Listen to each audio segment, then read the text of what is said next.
What's going on there, gamers and gamettes and in between? It's your boy Qyz, and I'm not going to waste any time today. We're going to jump right into this episode, and I know a lot of people on the timeline have been having back and forth discourse about why aren't PC's tournament standard yet? And luckily for you, the answer to the question is within the question itself. Because you see that operating word there, standard?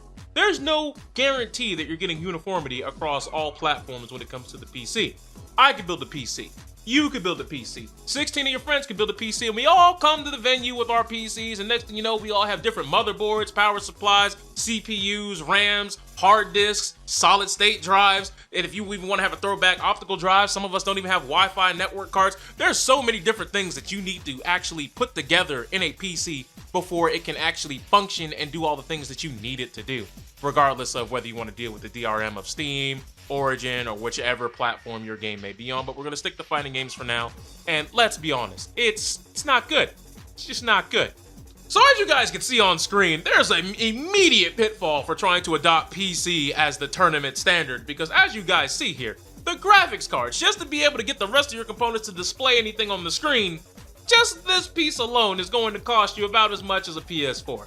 And a PS4 is plug and play, it's already a standard, and it's very easy to work with. However, with a PC, just getting the thing to display is going to cost you an arm and a leg. We haven't even talked about getting RAM, CPU, the disc to save the stuff on, getting a case, making sure everything's hooked up, fans, water cooled. We have not discussed any of the above, yet we're already at PS4 price. And once we add up any of those, you might as well have 2, maybe 3 PS4s, or maybe 2 PS4s and a PS5 in your all fully encompassed PC budget.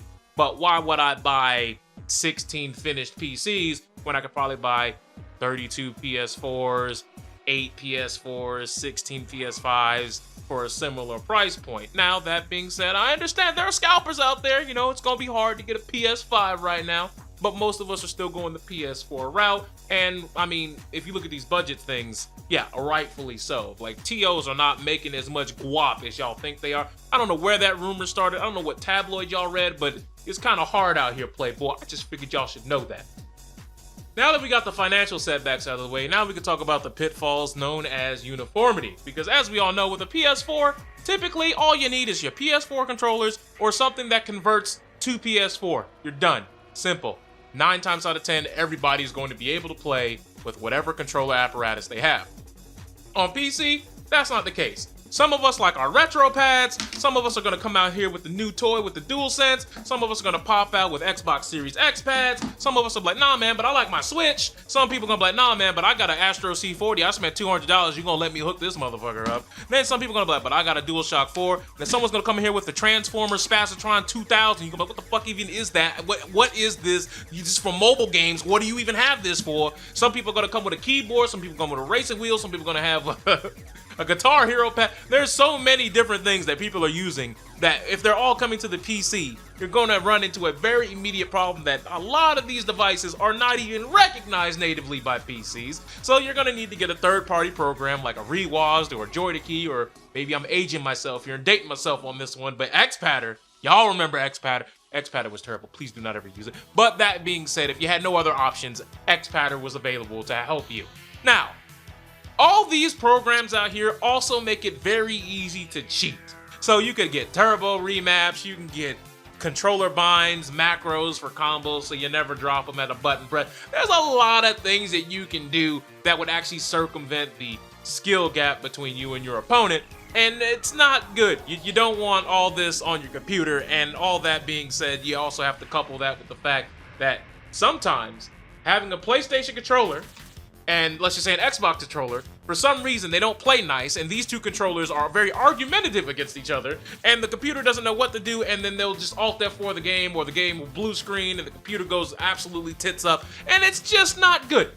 There's so many different ways things can go up Shit's Creek, and it's mind-boggling, I will tell you that. For example, I got my DualSense 5 here, and as you guys can see, do a simple motion. Oh, we got anti-air grab. Oh, we didn't get the grab. Doing the exact same motion. Not doing anything. There is no deviation between how I'm sliding my thumb. And somehow, some way, I get different inputs. Somehow. It goes. You can see the input reader on the screen. It's detecting that I'm going from forward down the forward, and somehow No way, Jose, am I getting the graph. However, with the exact same controller, let me just open up my controller remapper program known as Qyz.